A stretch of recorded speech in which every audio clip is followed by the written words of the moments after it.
அறிவுடை பெரிய சில தற்குறிகள் இயேசுவின் செயல்களை கண்ணா பின்னா என்று சமூக ஊடகங்களிலே விமர்சிக்கின்றன. அதில் ஒன்றுதான் எருசலேம் ஆலயத்திலே இயேசு செய்தது பற்றிய விமர்சனம்.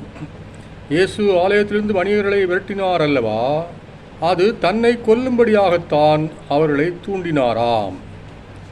அப்படியானால் பரிசேயர்களின் சேட்டைகளை கண்டித்தாரே, அதுவும் தன்னை கொல்வதற்கு அவர்களை தூண்டிவிடத்தானோ? சாக்ரட்டிஸ் அன்றைய சமுதாயத்தை கண்டித்தாரே, அது தன்னை கொல்வதற்காக மக்களை தூண்டிவிடுவதற்காகத்தானோ? ஆபிரகாமலிங்கன் அடிமை வியாபாரத்தை கண்டித்தாரே, தன்னை கொல்வதற்கு புகுத்தை தூண்டிவிடுவதற்குத்தானோ? எந்த பைத்தியக்காரனாவது தன்னை கொல்வதற்காக மற்றவர்களை தூண்டிவிடுவானோ? தானே தற்கொலை செய்து கொள்வானே.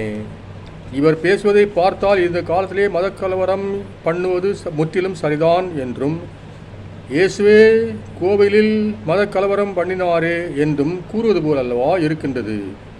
அன்புடன் வேண்டுகின்றோம், ஐயன் இயேசுவை பற்றி மனம் போல் உளராதீர்.